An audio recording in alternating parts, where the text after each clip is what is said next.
함께 따라서 하시겠습니다. 하나님의 위로. 한 번 더 하겠습니다. 하나님의 위로.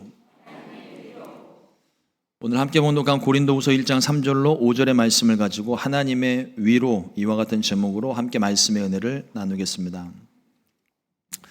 많이들 힘드시죠? 저만 힘든 게 아니기를 바라지만 그냥 우리의 삶이 그런 것 같습니다.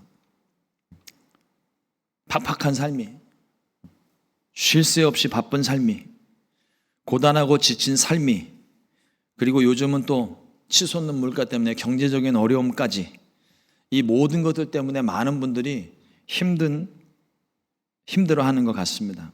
뿐만 아니라 시간이 가면 갈수록, 나이가 들면 들수록 작년에는 안 아팠던 곳이 갑자기 막 아파지고, 힘이 빠지고 근육이 빠지고, 질병과 연약함 때문에도 점점 더 힘이 들어가는 것 같습니다. 오늘 우리가 함께 나누는 이 말씀 속에 하나님의 위로가 임하게 되기를 간절히 소망합니다. 운동하는 사람들이 힘든 훈련을 받으면서도 그 모진 훈련을 다 참고 견디는 이유가 있습니다. 특별히 올림픽을 앞두고 또 월드컵을 앞두고 국가대표 선수들이 아주 땀이 그냥 비 오듯 흐를 만큼 아주 강하고 혹독한 훈련을 견뎌냅니다. 그 견뎌내는 이유는 기본적으로는 승리가 목적이겠지만 죽을 만큼 힘든 훈련과 반복적인 연습들을 통해 자신과의 싸움에서 지지 않으려고 하는 것 때문입니다. 그래서 올림픽에서 금메달 딴 선수들 보면은요, 외국 사람들은 별로 그런 사람 없는데 특히나 한국 사람들은 금메달 따면 울어요. 그 우는 이유가 지난날 막 피나고 아프고 괴로웠던 그 모든 훈련의 과정들이 파노라마처럼 이렇게 싹 지나가면서 이거를 위해서 지나갔던 그 모든 시간들, 어려웠던 시간들, 정말 포기하고 싶었던 그 시간들을 포기하지 않길 잘했구나. 그 금메달 하나 때문에 모든 게 보상받는 느낌, 무엇보다도 자기와의 싸움에서 내가 지지 않았다는 성취감과 만족감 때문에 그들이 눈물을 보이곤 합니다. 여러분들이 지난날 가장 행복했던 순간은 어떤 순간일까요? 가만히 생각을 해보면 그 순간들이, 물질 때문에 행복했던 순간들은 한 번도 없는 것 같아요. 없던 물질이 갑자기 생겨서 하지 못했던 일들을 하는 기쁨은 있는지 모르겠는데, 내 기억 속에 남는 행복한 순간은 그 순간이 아니에요. 아주 사소한 겁니다. 가족들과 함께 있을 때 따뜻했던 느낌? 어쩌면 영원히 다시는 못 볼 줄 알았던 친구와 다시 연락이 되고 관계가 회복되어졌을 때 그 느낌? 기억을 더듬어 보니까 가장 행복했던 순간들은 물질 때문에 행복했던 게 아니더라고요. 노력한 것에 대한 결과가 만족스러울 때, 힘겹고 어려웠던 시간들 극복하고 이겨냈을 때, 그것이 큰 것은 아닐지라도 작은 추억 하나, 소소한 만족 하나가 그렇게 행복하고 만족스럽더라고요. 세상 일에도, 우리 세상 살아가는 모든 일에도 이런 위로와 행복이 있는데 우리 신앙생활이라고 두말할 필요 있겠습니까? 우리의 삶이 고난의 연속일지라도 하나님의 위로가 우리 가운데 있습니다. 어렵고 힘든 신앙생활 속에서 하나님의 참된 위로를 경험했을 때 행복하고 기쁨이 넘쳐납니다. 이거는 세상에서 얻는 행복과 기쁨, 이 만족과는 차원이 다른 만족이에요. 오늘 그 행복과 기쁨을 누리게 하는 하나님의 위로를 전하고 말씀의 은혜를 나누려고 합니다. 오늘 본문 말씀을 기록한 사도 바울은요, 예수님을 만나기 전까지 정말 세상적으로도 잘 나가던 사람이었습니다. 유대교 명문가 출신의, 또 당시 가장 높은 학벌을 가진, 미래가 밝은 촉망되는 차세대 지도자로 손색이 없는 유망한 리더였었습니다. 그 기세로 예수님 믿는 사람들, 예수의 도를 따르는 사람들 잡아 가두는데 발벗고 나섰던, 앞장섰던 그런 사람이었습니다. 그런데 다메섹에도 예수 믿는 자들이 있다는 그 이야기를 듣고 그곳으로 그 사람들 잡으러 가는 길에서 예수님을 만났습니다. 그리고 그의 삶이 180도 바뀌었어요. 예수님을 믿었고 새 사람이 되었습니다. 예수님 따르는 사람들을 잡으러 다니던 사람이 이제는 예수님을 따르는 사람이 된 거예요. 그의 삶이 180도 바뀌었지만 사람들의 시선도 180도 바뀌었어요. 유대인들에게는 배신자가 되었고 초대교회 성도들에게는 거짓말쟁이가 됐습니다. 아무리 내가 예수님 만났고 내가 변화됐다고 난 당신들 잡으러 온 거 아니라고 아무리 이야기를 해도요, 그동안 했던 전적이 화려하다 보니까 사람들 앞에 나아가서 그 이야기를 해도 아무도 그 얘기를 믿으려 하질 않는 거예요. 오히려 저거 지금 거짓말이다, 사기친다, 저건 함정이다, 아무도 그와 만나려고 하지 않고 사도들조차도 만나기를 꺼려했던 그런 시간들이 있어요. 이쪽에서도 무시당했고 저쪽에서도 핍박을 받는 고난의 삶이 시작이 되었습니다. 바울은 자신의 삶이 살 소망이 끊어지고 사형 선고를 받은 것 같았다고 그렇게 기억을 합니다. 고린도후서 11장 23절로 27절에 자신이 당했던 고난을 바울이 구구절절하게 이렇게 표현을 합니다. 그들이 그리스도의 일꾼이냐 정신없는 말을 하거니와 나는 더욱 그러하도다. 내가 수고를 넘치도록 하고 옥에 갇히기도 더 많이 하고 매도 수없이 맞고 여러 번 죽을 뻔하였으니 유대인들에게 40에서 하나 가만 매를 5번 맞았으며 3번 태장으로 맞고 1번 돌로 맞고 3번 파선하고 일주야를 깊은 바다에서 지냈으며 여러 번 여행하면서 강의 위험과 강도의 위험과 동족의 위험과 이방인의 위험과 시내의 위험과 광야의 위험과 바다의 위험과 거짓 형제 중에 위험을 당하고 또 수고하며 애쓰고 여러 번 자지 못하고 줄이며 목마르고 여러 번 굶고 춥고 헐벗었노라. 많이도 당했어요. 사도 바울이 지금 이거를 자기가 경험했던 이 고난을 나 이런 사람이야, 나 이런 고난도 겪어봐서 자기 무용담 얘기하듯이 지금 이야기하는 게 아니에요. 한마디로 말해서 죽을 만큼 매를 맞았고 수시로 옥에 갇혔고 몇 번이나 죽을 고비를 넘겼지만 나는 그 삶을 포기하지 않았다는 걸 얘기하는 겁니다. 바울이 몇 번이나 죽을 고비를 넘기면서도 삶을 포기하지 않았던 이유는 그에게 하나님의 위로가 있었기 때문이에요. 바울이 오늘 말하고 싶은 게 바로 그겁니다. 하나님의 위로가 있으니까 내가 이런 고난을 당했는데 포기 못하겠더라. 죽을 뻔도 했었는데 죽어지지도 않더라. 더 하나님을 의지하게 되고 더 하나님의 위로가 충만하게 되었다는 사실을 고린도 교회에, 그리고 이 말씀을 읽고 있는 저와 여러분들에게 강력하게 전하고 있는 메시지예요. 여기 위로라는 말을 보면은요, 헬라어로 파라클레시스라는 단어를 쓰는데 곁에서 부르다, 곁으로 초청한다라는 뜻입니다. 제가 웬만하면 설교 시간에 히브리어, 헬라어, 이거 원어 발음 제가 안 해요. 저도 잘 하지도 못할 뿐더러 말을 한들 저도 깨닫지 못하는데 우리 성도님들 아시겠어요? 파라클레시스라고 이야기하면 철자는 어떻게 되는지도 모르는데 얘기해도 소용없어. 제가 잘 얘기 안 하는데 오늘 제가 특별히 이걸 이야기하는 이유는 이 파라클레시스라고 하는 단어가 가진 것이 또 다른 변형을 일으켜 우리에게 어떻게 다가오는지를 말씀드리고 싶어서 그래요. 파라클레시스, 한마디로 위로라는 뜻인데 곁에서 부르다, 곁으로 초청한다라는 뜻입니다. 낙심한 사람을 곁에 불러놓고 격려해주고 곁으로 다가서서 용기를 주는 것이 이게 위로예요. 이게 파라클레시스입니다. 그런데 이 단어가 사용된 또 다른 예가 있어요. 요한복음 14장 16절 말씀에 내가 아버지께 구하겠으니 그가 또 다른 보혜사를 너희에게 주사 영원토록 너희와 함께 있게 하리니. 한글 성경에는요, 파라클레시스, 위로라는 단어 하나 나오질 않아요. 그런데 여기 보혜사라는 단어가 파라클레토스입니다. 인격 전미사가 붙어서 위로하는 사람이, 위로하는 자가 된 거예요. 그게 보혜사 성령님이라는 겁니다. 성령님은 위로자이십니다. 오순절 마가다락방에 성령이 임하신 후에 성령님은 지금도 우리와 함께하고 계십니다. 우리 곁에 오셔서 용기와 믿음을 더해 주십니다. 참된 위로자가 되어서 우리를 격려하고 도우시는 하나님이십니다. 바울은 고난을 당할 때마다 이와 같은 하나님의 위로를 생각을 했어요.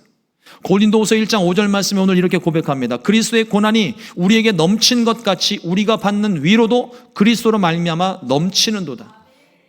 주님이 우리의 위로가 되시는 이유는 우리의 모든 죄와 허물, 가난과 질병, 저주를 몸소 당하셨기 때문에 그래요.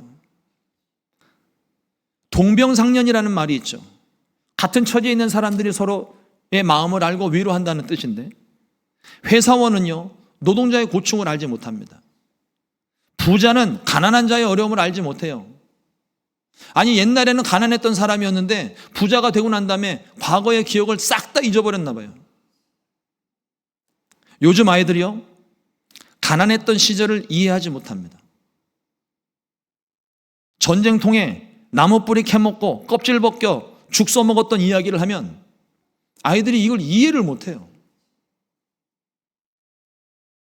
저는 저희 부모님들이 피난을 내려오신 분들이라 평양 분들이시거든요.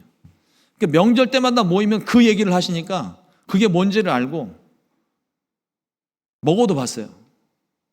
맛 되게 없더라고요. 이걸 어떻게 먹었냐고 할 수도 있는데, 어쨌든 뭐 많이 들었으니까는 그냥 그런가 보다 생각을 하고, 또 뭐 저희 집이 과거에 뭐 잘 살았던 집이 아니고 가난했었던 시절도 있고 어려웠던 시절들, 풍족하지는 않아도 모자라지 않게 그냥 살았던 집인지라 그 가난의 의미가 뭔지를 압니다. 그런데 요즘 아이들한테 가난했던 시절 굶어 죽은 사람이 많다고 이야기하면 요즘 애들 뭐라 그러는지 아세요? 라면 끓여 먹으면 되지. 그런데요,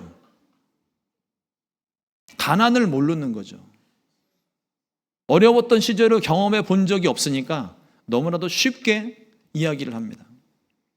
같은 병을 앓고 있는 사람이 서로의 처지를 걱정할 수 있습니다. 같은 병을 앓았기 때문에 그 고통스러운 마음을 누구보다 잘 알 수 있어요. 위로는 나와 같은 처지에 있는 사람이 위로할 때 더 큰 위로가 됩니다.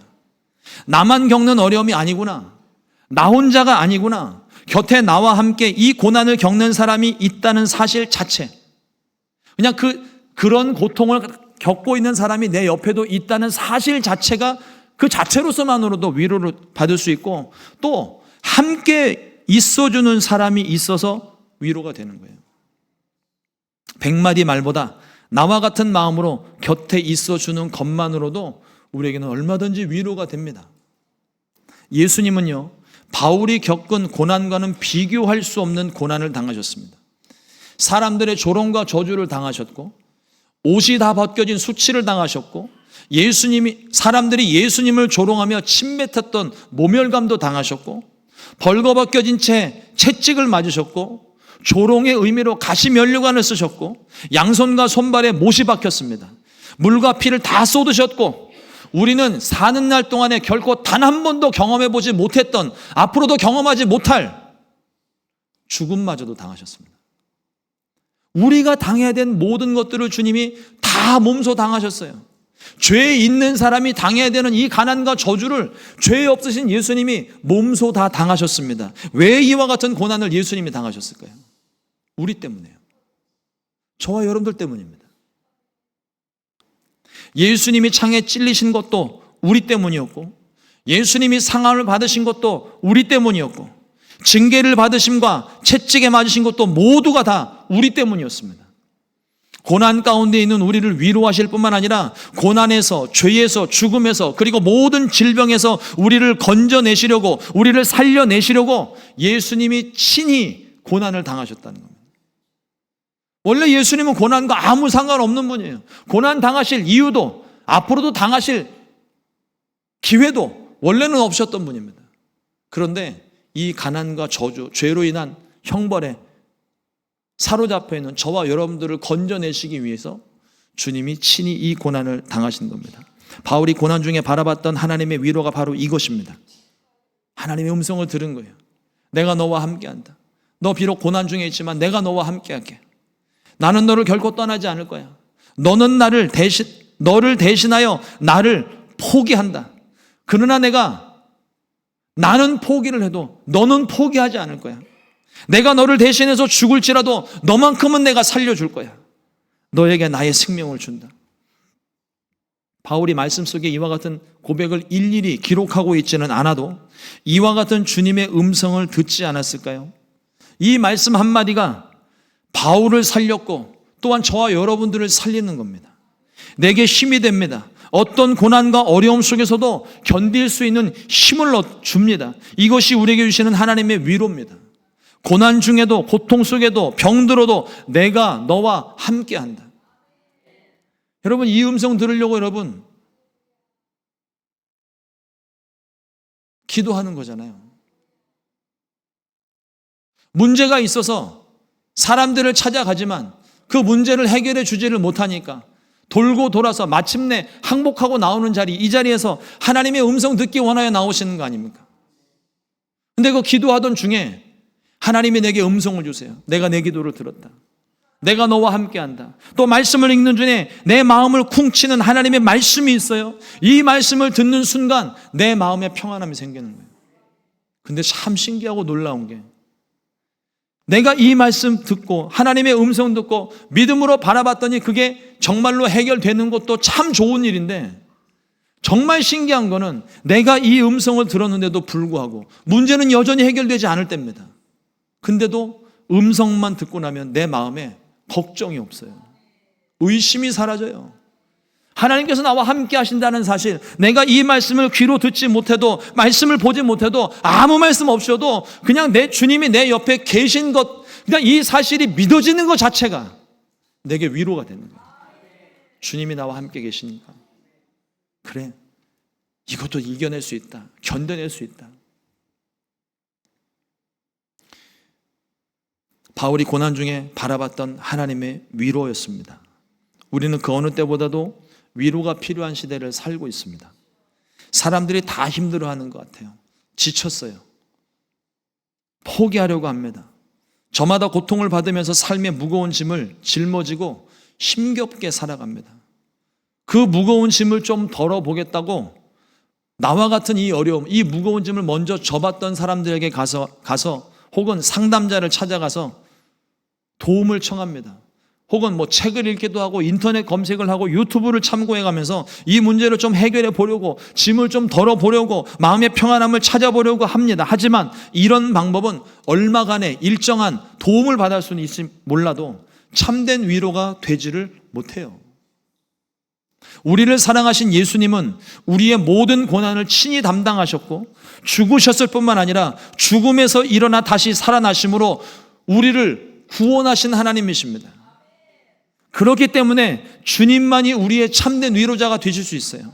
주님만이 우리의 참된 구원자가 되실 수 있습니다. 어느 누구도 나를 이 사망의 늪에서 건져내지를 못해요. 그러나 주님은 하실 수 있습니다.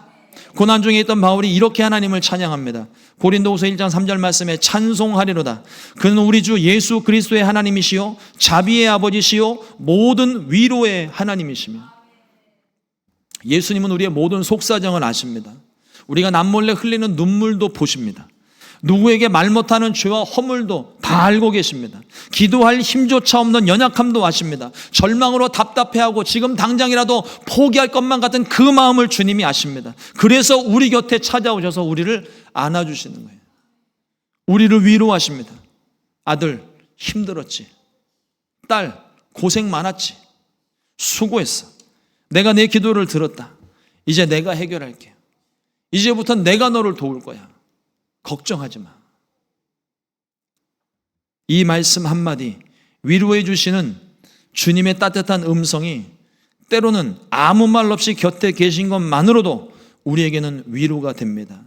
다시 힘을 얻고 모든 것을 견뎌낼 수 있게 합니다. 그러나 우리 그리스도인들은 하나님의 위로를 받는 것에서 그치면 안 됩니다. 위로를 받았다면 이제는 위로하는 자가 되어야 돼요. 내가 겪은 고난과 어려움을 겪는 이웃이 있다면 나의 경험이 아니라 위로하시는 주님의 마음을 전해야 할 줄로 믿습니다. 그들도 우리와 똑같이 하나님의 위로가 필요한 사람이에요. 근데 위로를 할 때 여러분, 자꾸 내 경험 얘기하지 마세요. 간증하고 위로하다 보면은요, 이제 같은 고난을 겪었는데 나는 고난을 지나왔고 상대방은 지금 고난 중에 있어요. 그러면서 위로한다면서 하는 실수 중에 하나가 뭐냐면 내가 겪어봤는데 다 지나갈 거야. 알죠? 그거 모르는 사람이 어디 있어요? 이 사람은 지금 고난 중에 있는 사람인데 됐어, 괜찮아, 지나갈 거야. 이게 위로가 아니라 오히려 마음에 상처를 줄 수가 있어요. 그러므로 간증을 하고 위로를 할 때는요, 나를 나타내는 게 아니라 나는 감추고 예수님이 나타나셔야 돼요. 특히 그리스도인들, 사람의 말로 위로하는 것, 그건 세상 사람들도 다 해요. 우리가 할 수 있는 것, 우리만 할 수 있는 것, 주님의 마음을 전달하는 겁니다. 내가 그 위로를 받았으니까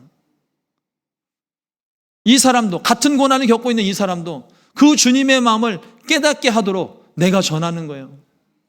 나도 전에 그런 문제를 겪었는데 그때 이런 하나님의 말씀을 들었어. 참 위로가 되더라. 그때 나와 함께 하시는 주님을 내가 깨달았는데 그냥 아무것도 안 하시는데 그냥 마음이 편안하더라. 이게 주님을 전하는 위로 아니에요? 그러면 내가 굳이 위로하지 않아도 나를 위로하신 주님께서 그 사람을 찾아가셔서 그 사람을 위로하고 그 사람을 격려하고 그 사람을 일으켜 세우십니다. 고린도후서 1장 4절 말씀이 바로 그 말씀입니다. 우리의 모든 환난 중에서 우리를 위로하사 우리로 하여금 하나님께 받는 위로로서 모든 환난 중에 있는 자들을 능히 위로하시는 이시로다. 나를 위로하신 하나님이 어떤 상황에 있는 사람이라 할지라도 내가 그 주님을 전하게만 하면 나를 통해서든 말씀을 통해서든 어떤 방법으로든 하나님이 그 사람을 능히 위로하신다는 거예요. 하나님의 위로에 대한 말씀을 생각할 때마다, 묵상할 때마다, 특히 오늘 함께 봉독한 고린도후서 1장 3절로 5절 말씀을 지나갈 때마다 제 기억 속에 남는 영상 하나가 있어요. 10년 전 영상인데 지금 봐도 언제나 감동이고 다시 힘을 내게 하는 영상입니다. 오늘 그 영상을 같이 좀 봤으면 좋겠어요. 내용 간단하게 전제를 해서 드리면 암에 걸린 선생님을 위로하는 아이들의 노래입니다. 영상 한번 보겠습니다. We are so inspired by your fighting spirit that we wanted to give something back to you. My name is Adriana Lopez. I am a dual language teacher at PS 22 in Staten Island, New York.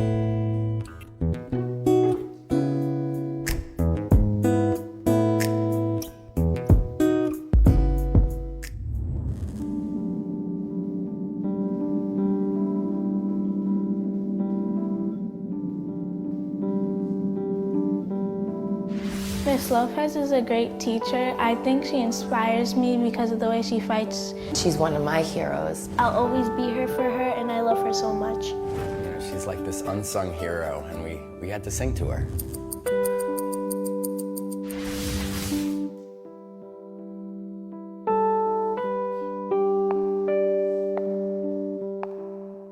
We are so inspired by your fighting spirit that we wanted to give something back to you.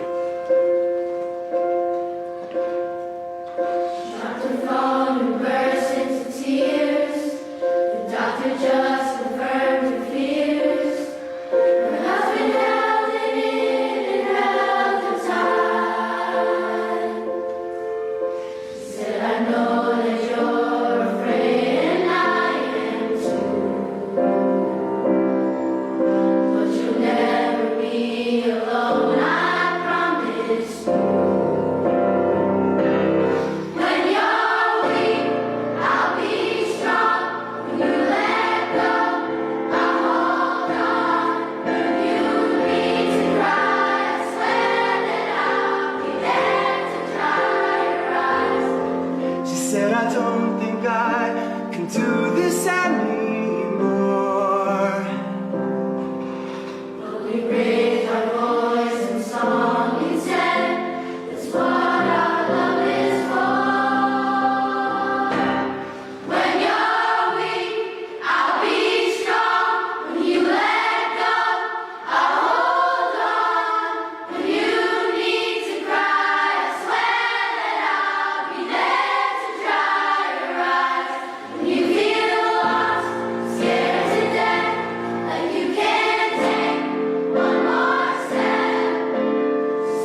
so We much. love you. And I want to thank you for this special moment. It was wonderful.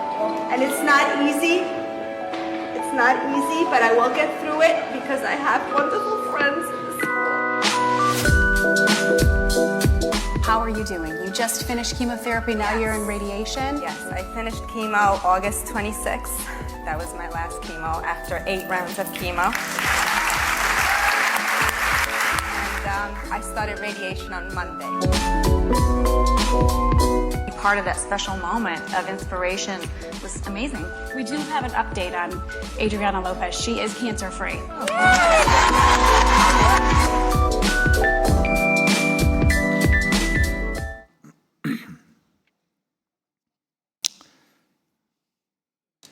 아이들이 선생의 마음을 고치기 위해서 의술로 활동을 한 것도 아니고 그냥 곁에 있었을 뿐입니다.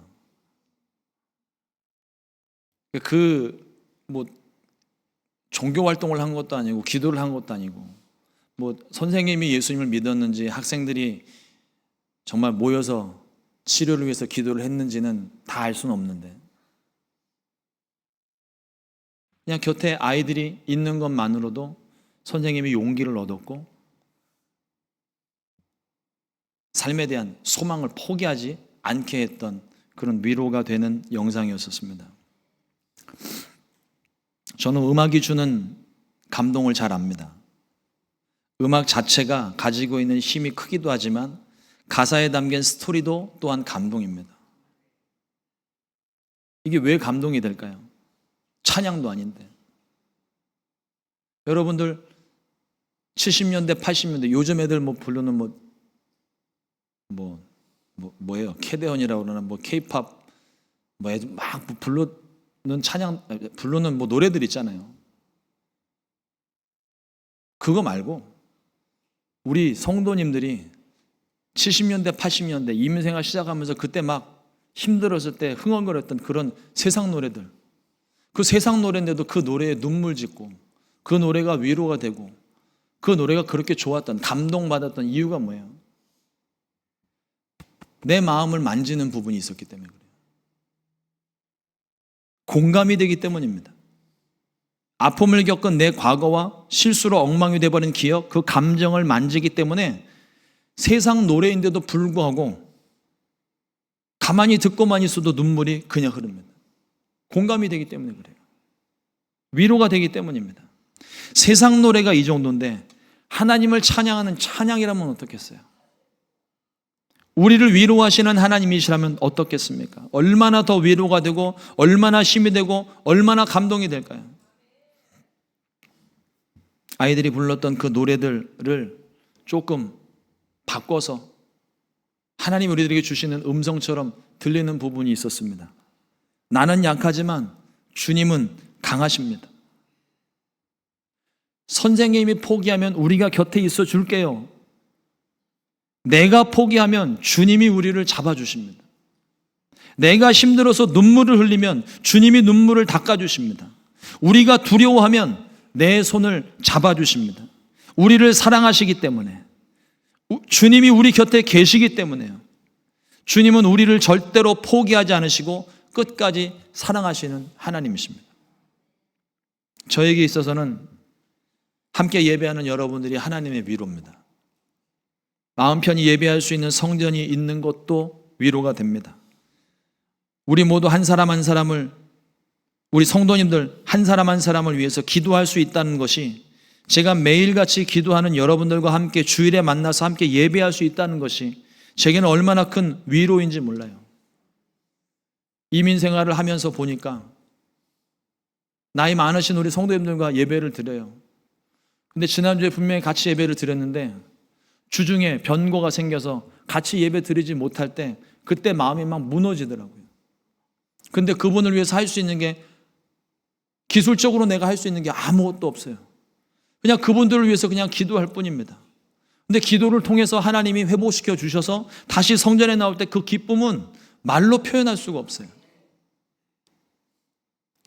큰 위로의 말이 아니더라도 자신의 삶을 나누고 상대방의 이야기를 들어주고 함께 기도하는 것이 성도에게, 서로에게 큰 위로가 되는 것입니다. 저는 하루 한 분씩, 때로는 한 가정씩 새벽에 기도를 합니다. 여러분들에게도 하나님의 위로가 경험되기를 간절히 바라면서 기도를 합니다. 분명히 하나님의 위로가 있을 줄로 믿습니다. 그렇게 믿고 기도합니다. 회복이 일어날 거예요. 치료가 있을 거예요. 위로가 넘쳐날 겁니다. 지금 당장은 아닌 것 같을지 몰라도 기도가 쌓이고 하나님의 위로가, 잔잔한 하나님의 위로가 쌓이고 쌓이다 보면 어느 순간에 큰 파도가 돼서 물밀듯이 몰려오는 은혜와 감동이 생겨날 줄로 믿습니다. 그리고 곁에 계신 분들 한번 돌아보세요. 내 곁에 계신 분들, 내 위로가 지금 필요한 분들은 없습니까? 위로는요, 큰 것으로만 하는 게 아니에요. 작은 것, 내가 줄 수 있는 것으로 하는 겁니다. 굳이 무엇인가 주지 않아도, 말하지 않아도 존재 자체가 위로가 될 수도 있어요. 내가 할 수 있는 것, 그것을 위로가 필요한 사람 곁에 서서 그것을 표현할 때, 그것을 행할 때, 곁에 있어줄 때 상대는 그 자체로 위로를 느끼고 힘을 낼 수 있고 더욱더 하나가 될 수 있습니다. 그러므로 서로를 위로하십시오. 하나님은 저와 여러분들을 세상을 향한, 이웃을 향한 위로자로 선택을 하셨습니다. 이사야 40장 2절 말씀에 너희의 하나님이 이르시되 너희는 위로하라, 내 백성을 위로하라. 우리 안에서뿐만 아니라 우리들끼리는 너무나도 당연한 일이고요. 얼굴이 좀 푸석푸석해 보일 때는 잠 못 잤냐고 한마디 건네면서 걱정해 주는 것, 또 그걸 들을 때 내 치부를 건드리는 것처럼 발끈하지 마시고 이 사람이 나를 위로하는구나, 이런 사람이라도 있어서 참 좋다, 생각을 좀 바꾸고요, 마음을 좀 넓게 열었으면 좋겠습니다. 그래서 우리 안에 서로 오가는 대화들이 오해가 없이 서로 사랑을 고백을 하고 서로 위로하고 격려해서 우리 중에 어느 누구도 낙오되는 사람이 없기를 간절히 소망합니다. 그리고 이제는 우리가 세상 가운데 나가서 내가 하나님의 위로를 받았어요, 내가 성도님들의 위로를 받았어요, 위로받은 우리만이 세상에 나가서 위로가 필요한 사람들을 위로할 수가 있는 겁니다. 위로하십시오. 그들도 하나님이 찾으시는 하나님의 백성들입니다. 아직 하나님의 영역 안으로 들어오지 않았을 뿐이지 여전히 그들의 하나님이시고 그들은 하나님이 찾으시는 백성들입니다. 그러면 우리가 나아가서 그 하나님의 위로를 전하고 그들을 세워야죠. 살려야죠. 회복을 시켜야죠.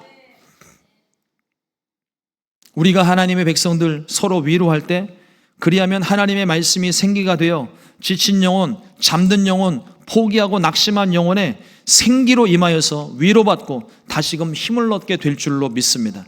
세상이 다시금 위로받고 주께로 돌아오는 일에 저와 여러분들 모두가, 그리고 우리 교회가 귀하고 값지게 쓰임받게 되시기를 간절히 소망합니다. 기도하겠습니다. 좋으신 하나님 감사합니다. 오늘도 주의 말씀을